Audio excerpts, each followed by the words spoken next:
여러분, 지난번 시간에 우리 빌립보스를 통해서 바울의 고백을 들었죠. 바울이 무슨 이야기를 했습니까? 내가 율법주의자들이 그렇게 좋아하는 세상 것들, 명예, 돈, 부귀, 영화, 인기를 배설물로 여겼다, 그렇게 말씀을 하셨죠. 그런데 왜 그런가? 어떻게 해서 모든 사람들은 이거 얻으려고 목숨 걸고 사는데 바울은 그거를 똥으로 여겼는가?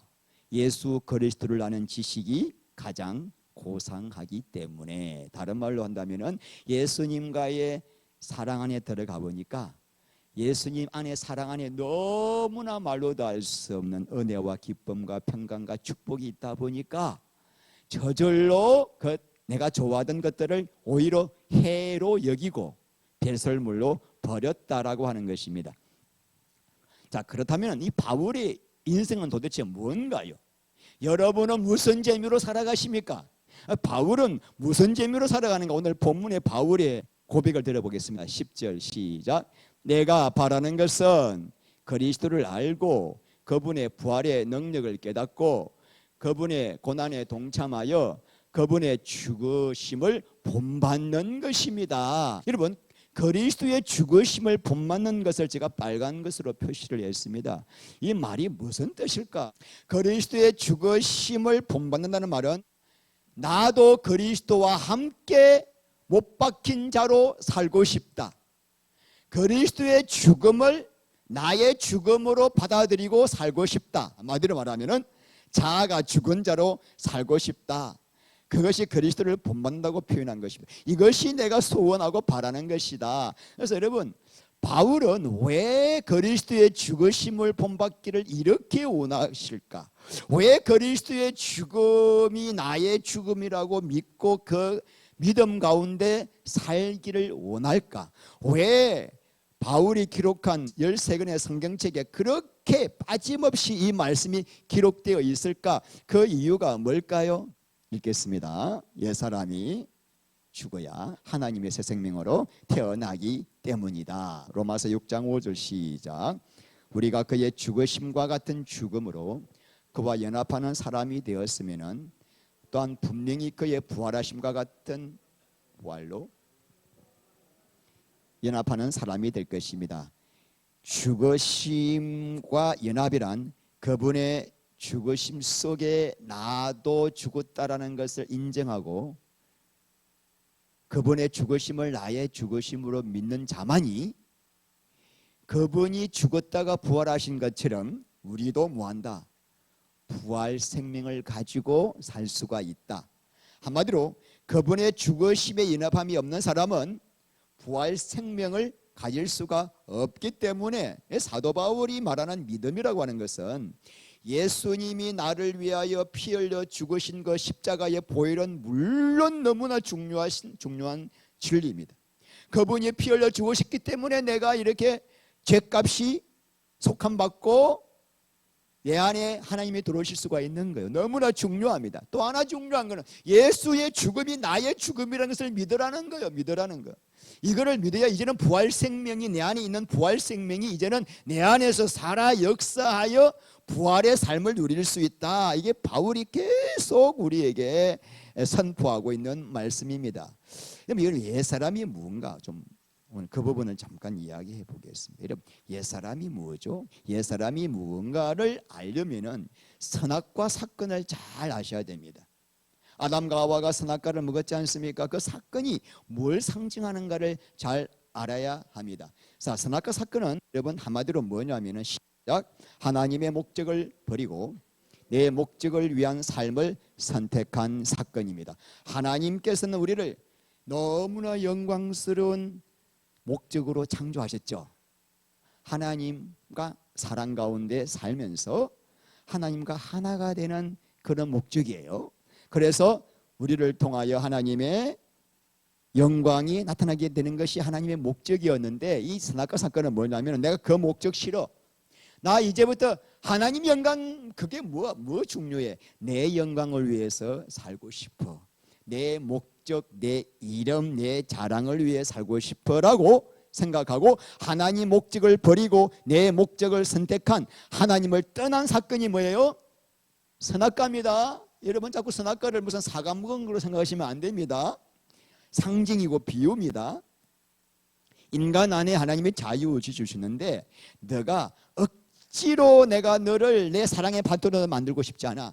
너가 내 사랑을 알았으면 나도 너가 너 의지를 가지고 선택하기를 원한다. 나를. 이거예요. 그런데 선택을 뭐 했습니까? 사탄을 선택한 거죠. 이게 뭐예요? 이게 선악과 사건입니다. 그러므로 선악과를 따먹음으로 없던 게 우리 안에 새로 생긴 게 있습니다. 그게 뭘까요? 예? 그게 자아. 이게 바로 옛사람이라고 하는 것입니다. 그래서 여러분, 옛사람은 뭐냐?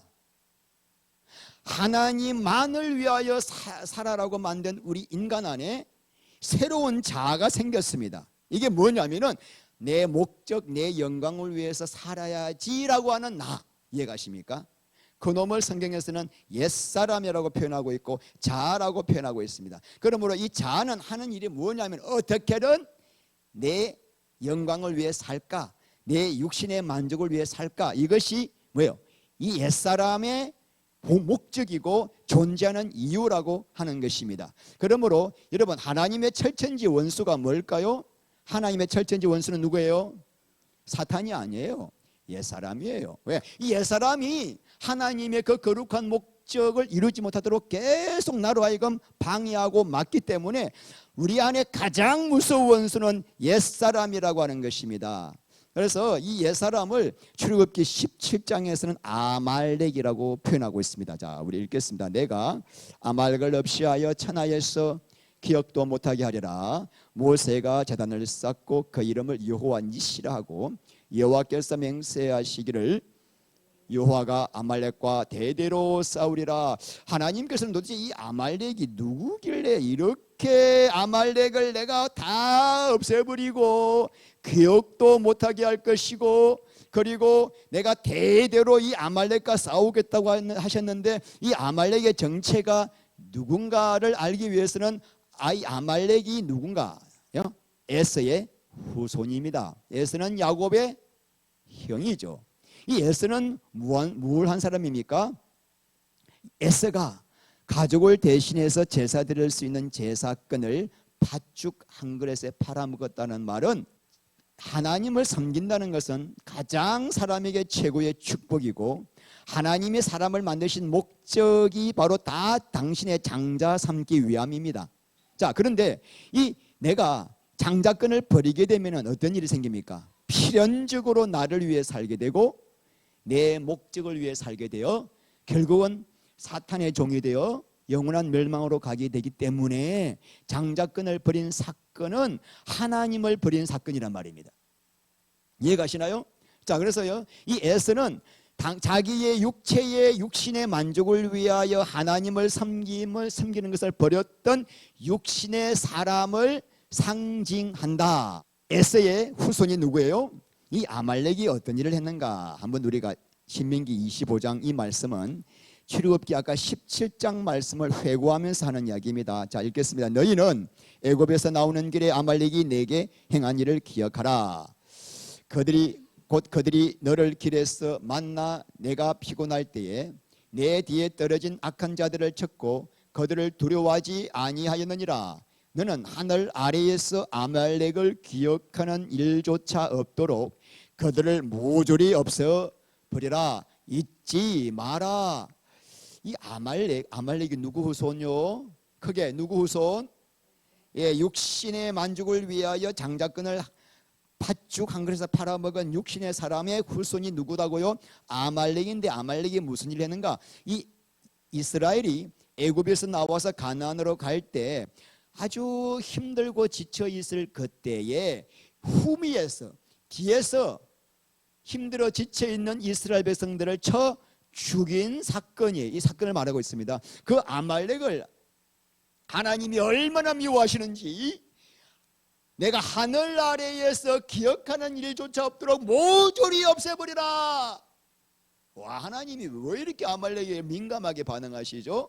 아말렉은 뭐기 때문에? 하나님의 철천지 원수, 옛사람 뭐예요? 그래서 아말렉은 가나안 땅으로 날 때 뒤에서 공격했던 것처럼 가난의 실체인 예수 그리스도 앞으로 나아가려고 할 때마다 우리가 조금만 방심하면은 그렇게 가지 못하도록 뒤에서 뒤통수 치고 육신의 생각으로 살도록 만드는 옛 사람. 그래서 하나님이 아말렉을 아니면 철천지 원수로. 근데 하나님께서요, 아까 뭐라 약속하셨습니까? 아말렉을 천하에 기억도 없이 하겠다, 아말렉과 대대로 싸우겠다 약속하셨죠.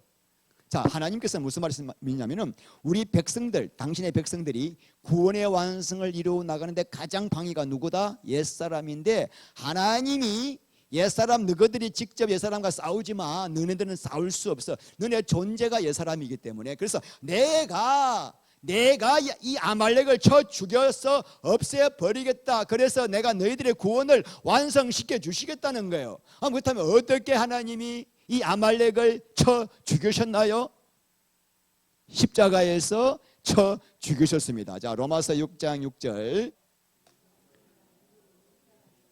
예수와 함께 십자가에 못 박힌 것은 죄의 몸이 죽어 다시는 우리가 죄에게 종노릇 하지 아니하리 함이니. 예수님이 십자가에 죽으실 때 하나님께서 모든 옛사람을 예수님과 함께 십자가에 꽝 못 박아버리 가지고 죽었다는 것을 알거니와 알고 있지 않니? 이거는 기본이야 이 말이에요.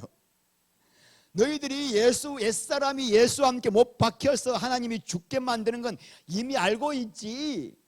이거 모르면 신앙생활 못해. 할 수 없어. 그래서 왜 못 박히는가? 다시는 우리가 죄의 몸, 육신의 생각에 잡혀서 옛사람의 종이 되지 않고 사탄의 종이 되지 않게 하시려고, 다시는 종노릇 하지 않게 하시려고 하나님이 우리를 이미 구원 완성을 위해서 못 박아 죽였다. 갈라디아서 2장 20절 말씀에 내가 그리스도와 함께 십자가. 자, 내가라는 건 누굴까? 그러면 옛사람. 옛사람이 예수와 함께 어떻게 됐다? 십자가에 못 박혔나니라고 했어요. 옛사람이라고 하는 것은 내가 수도와 수양과 노력을 통하여 날마다 싸워야 할 대상이 아니다. 우리는 옛사람과 싸울 수가 없어요. 내가 옛사람이기 때문에, 내 존재가 옛사람과 딱 붙어가지고 하나가 됐기 때문에 옛사람 죽이려면 나를 죽여야 돼. 내가 그냥 자살해 죽어야 돼. 그럼 옛사람 죽어요. 그러면 안 되잖아. 하나님께서는 옛사람만 뽑아 내가 죽였던 거예요. 그래서 하나님의 진리는 뭐냐면은 옛사람은 내가 죽였고 너가 할 것은 옛사람이 죽은 걸 믿고, 로마서 6장 11절, 죄에 대하여 죽은 자로 여기는 거다. 다시 죽은 줄 알고 그 다음에 11절에 가가지고 너는 계속 그 죽은 자로 consider, 여겨라. 여기면 어떤 일이 생기는가?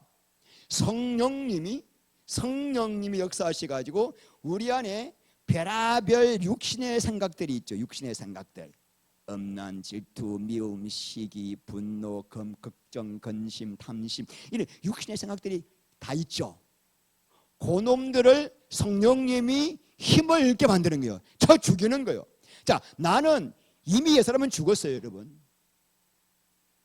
내가 옛사람이 죽은 걸 안 믿으니까 이 옛사람이 뭐하고 있습니까? 내 안에 있는 육신의 생각들을 무기로 삼아가지고 나를 완전히 육신의 생각에 잡혀서 사탄의 종노릇 하게 만드는데, 하나님께서 하시는 말씀은 너가 할 일은 육신의 옛사람이 죽었다. 죽었음에도 불구하고 우리 안에는 지금 뭐가 있죠? 육신의 생각들이 올라와요. 오는데 그놈들이 힘을 써요, 힘을 못 써요? 자, 여러분, 이게 사탄이 갖고 노는 총이라고 합시다. 사탄의 무기라고 합시다. 그런데 사탄이 죽었어. 그러니까 무기가 힘이 있어요, 힘이 없어요? 자, 우리는 죽을 때까지 우리 안에서 뭐가 올라와요? 육신의 생각이 올라와요. 올라오는데 내가 알고 있는 그 믿음, 옛사람이 예수와 함께 죽었다는 믿음을 갖고 있을 때 성령님께서 이 육신의 생각들을 힘을 잃게 만드시니까 더 이상 그것들이 나에게 아무런 영향을 못 끼치는 거죠. 계속 올라올 거예요. 올라오는 걸 볼 거예요. 올라온다 하는데 뭐예요? 힘을 못 쓰는 거예요. 그놈은 옛사람이 갖고 노는 거거든. 옛사람이 노는 무기거든. 이해가 가십니까? 자, 그래서 여러분 로마서 8장 13, 14 읽겠습니다. 너희가 육신대로 살면 반드시 죽을 것이로되 영으로서 몸의 행실을 죽이면 살리니 무릇 하나님의 영으로 인도함을 받는 사람은 곧 하나님의 아들이라. 자, 몸의 행실, 육신의 생각은 누가 죽입니까? 영, 성령. 나는 예수와 함께 옛사람이 죽은 걸 믿는 거고, 그 다음에 내 안에서 싸우시는 분은 성령님이 그 육신의 생각을 처치하셔서 나로 하여금 넉넉히 이 구원의 길을 거기에 가게 하시는 것입니다. 그러므로 이 예수와 함께 죽었다는 믿음이 있는 사람만 성령의 인도함 받을 수 있습니다. 옛사람이 죽은 걸 모르고 그냥 예수만 믿고 왔다 갔다 하는 사람은 늘 육신의 생각에 잡혀 있어요. 그러니까 내 안에 성령이 계시지만 그 성령의 인도함을 전혀 못 받아 날마다 육신의 생각에 매여가지고 그냥 막 죽겠어. 아니 예수 믿어도 왜 이렇게 힘들어? 뭐 변하죠. 옛사람 죽은 걸 안 믿으니까 그런 거죠. 예수와 함께 안 죽었으니까. 그러니까 여러분, 율법주의가 뭐냐면은 옛사람이 죽은 걸 모르고 이 과정을 통과하지 않고 말씀을 지키려고 하고 교회에서 정한 규칙을 지키려고 막 애쓰면은 목사님이 또 믿음 좋다라고 또 칭찬하고 또 막 집 사주고 장로 주니까 이게 율법주의예요. 이 옛사람이 죽은 걸 모르고 이 십자가 통과하지 않고 성령의 인도함 받지 못하면서 계속 어떤 내 육체의 의지와 노력과 결단으로 하나님 말씀을 지키고 열심을 내고 교회를 섬기는 것 다 뭐예요? 율법주의자입니다. 할수록 힘이 들어. 전혀 이 안에 뭐가 없어요? 천국이 없어. 왜? 성령의 인도함 받지 못하니까. 육을 이길 수 없으니까. 지금 우리 모든 사람이 이 선악과를 먹는 순간에 선악과의 뱀독이 온 몸에 좀 퍼져 있어요. 여러분, 예수 믿었다 해도 조금만 건드려 보세요. 바로 나와요. 바로 독이 나와. 독이. 예? 그런데 이런 뱀독이 쏘여 있는 이 사람을 가장 먼저 뭐부터 해야 돼요? 뱀독을 해독시켜야 돼. 해독을 안 시키고 아이고 맛있는 밥 해비 먹이고 종어도 갈아입히고 이러면 돼요, 안 돼요? 이 사람 죽이는 거예요. 그러니까 교회 왔으면 뭐부터 해야 돼요? 뱀독을 빼야 돼. 내 안에 십자가에서의 그 진리를 통하여 옛사람이 처리되고 성령의 역사로 말미암아 내 안에 이 육신의 생각을 계속 죽이도록 하는 이 해독 작용이 끝나야 밥도 먹이고 옷도 입히고 그때부터 교회 생활도 있고 충성도 있고 봉사도 있고 헌금도 있고 뭐부터 해야 돼요? 해독 작용을 해야 됩니다. 그래서 바울의 궁극적인 소원이 뭔가 11절 그리하여 나는 어떻게 하시든 바울의 마음 이해가십니까? 바울의 소원이 나와 있죠. 내 소원은 뭐다? 어떻게 했든 부활에 이르고 이 부활이 무슨 뜻일까? 지금 부활이 여러분 우리가 알고 있는 부활은 뭐죠? 예수님 재림하실 때에 죽은 자들은 신령한 몸으로 다시 살아나고 살아있던 자들은 이 몸이 썩지 않은 몸으로 변화하여 휴거해서 올라가는 게 부활로 알고 있죠. 그런데 여러분 지금 말하는 이 부활은요 그런 부활이 아닙니다. 우리가 고린도전서 15장 부활장에 나오는 이 썩은 몸이 다시 사는 부활은 아나스타시스라는 단어예요. 그런데 이 부활은 엑스나스타시스라고 해가지고 다른 뜻이에요. 그리고 나는 부활에 이르고 싶습니다를 원어를 보면 가정법 가거입니다. 영어의 가정법 가거는 현재 사실의 반대입니다. 자, 그러므로 나가 지금 무언가 지금 부활의 삶을 누리고 싶은데 바울이 지금 그 부활의 삶을 누리지 못해서 가정법 가거를 쓰고 있는 거죠. 현재 나는 예수님의 그 영생을 통하여 더 깊이 예수와 함께 사랑하고 알고 누리고 동행하고 싶은데 사도 바울이 육체를 가지고 있다 보니까 마음은 원이로 돼 그런 삶을 더 깊이 누리지 못해가지고 안타까워가지고 더 깊이 주님을 누리고 싶다는 것입니다. 죽은 사람들은 뭘까요? 당연히 육체의 죽음이 아니겠죠. 하나님과 관계가 끊어진 자, 하나님과 단절된 자, 하나님에 대하여 감각이 없는 자. 여러분, 사람이 죽으면요 때려 패도 감각이 없습니다. 영적으로 죽어도요 감각이 없어요. 여러분, 하나님이 우리에게 원하시는 건 한 가지입니다. 뭐죠? 사랑하자. 최고의 계명이 뭐죠? 너희 하나님을 뭘 해라? 마음을, 목숨을, 뜻을 다하여 사랑하라예요. 하나님이 원하시는 건 지금 뭐예요? 우리에게 원하는 한 가지. 너 좀 나고 깊이 사랑 좀 나누자. 이게 하나님의 소원이에요. 그렇다면은 죽은 자는 뭐예요? 그런데 관심이 없어. 반응이 없어. 하나님은 지금도 모든 사건을 통하여, 환경을 통하여, 사람들을 통하여, 이렇게 설교를 통하여, 말씀을 통하여 계속 우리에게 뭐예요? 경고하고 있고 초청하고 있는 거죠. 나 좀 소원 좀 들어다오. 사랑 좀 하자. 왜? 네가 나와 사랑 안에 들어갈 때 비로소 네가 가장 영광스럽고 가장 복되고 가장 하늘 영광을 다 누리는 복된 자가 되기 때문에 내가 사랑하자고 하는 거야. 나를 위해서가 아니야. 너를 위해서야. 그래서 여러분, 지난 일주일간 한번 쭉 돌아보십시오. 여러분들이 이 하나님의 사랑의 초청에 반응한 시간들이 얼마가 되는지. 얼마가 되죠? 우리 시편 다윗의 노래죠. 자, 읽겠습니다. 여호와여, 소리내어 부르짖을 때에 들으시고 또한 나를 긍휼히 여기서 응답하소서. 너희는 내 얼굴을 찾으라 하실 때에 내가 마음으로 주께 말하되 여호와여, 내가 주의 얼굴을 찾으리다 하였나이다. 여러분, 다윗이 그토록 깊은 영성을 가졌던 이유가 뭔가 하니까 하나님께서 하신 말씀입니다. 너희는 내 얼굴을 좀 찾아라. 얼굴이란 뭐죠? 그분과의 깊은 사랑 안으로 돌아와라는 거죠. 얼굴을 구한다는 말은. 그때 다른 사람들은 다 무시했어. 그냥 제사만 열심히 드렸어. 그냥 하나님 쏟으십시오. 근데 다윗은 알았어. 하나님은 지금 나랑 사랑하기를 원하시는구나. 알고는 내가 주님의 얼굴을 찾겠습니다라고 반응을 한 사람이에요. 그러니까 다윗과 우리의 차이는 뭐죠? 우리는 반응을 안 해. 자꾸 내 고집대로 믿으라 그래. 근데 다윗은 뭐 했어요? 반응을 보였어. 반응을 보인 기도를 볼까요? 시작. 내가 여호와께 바라는 한 가지, 곧 내가 내 평생에 여호와의 집에 살면서 여호와의 아름다움을 바라보며 그의 성전에서 사모하는 그것이라.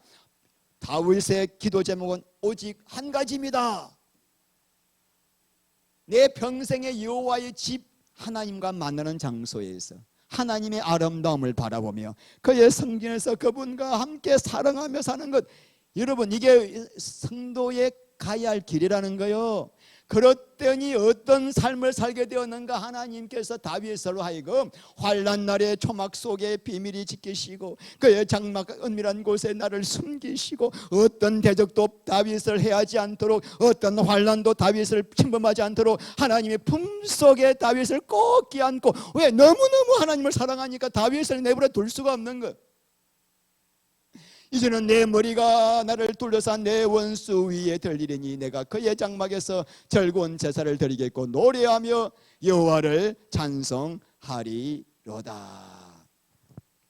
그리스도의 사랑 안에 들어가니까 다윗이 모든 복을 다 누렸다고 하는 것입니다. 그래서 여러분, 하나님께서 여러분을 뭐하자? 사랑하자라고 여러분을 초청하고 있는 것입니다. 12절 시작. 내가 이것을 이미 얻은 것도 아니요 또 이미 목표점에 이른 것도 아닙니다. 그리스도 예수께서 나를 사로잡으셨으므로 나는 그것을 붙들리고 쫓아가고 있습니다. 이 부활의 삶이란 이만하면 됐다라고 할 수 있는 수준이 없다는 거죠. 어제 내가 주님과 함께 사랑을 누렸으니 오늘은 좀 쉬자, 이런 게 없다는 거예요.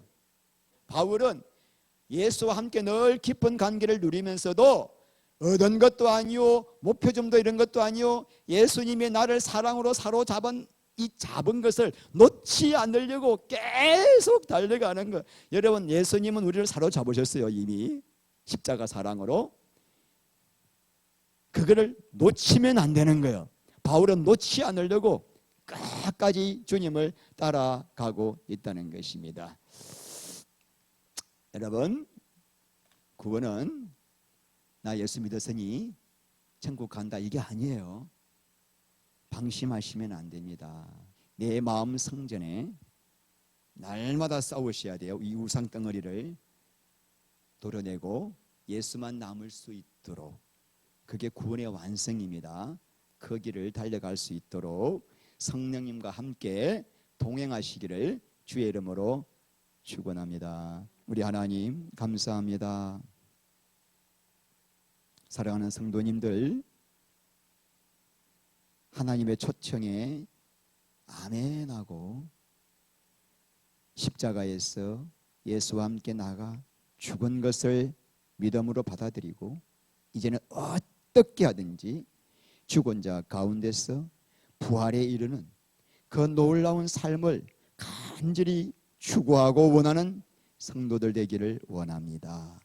하나님 아버지께서 이 길을 끝까지 갈 수 있도록 인도하여 주시옵소서. 예수님 이름으로 기도합니다.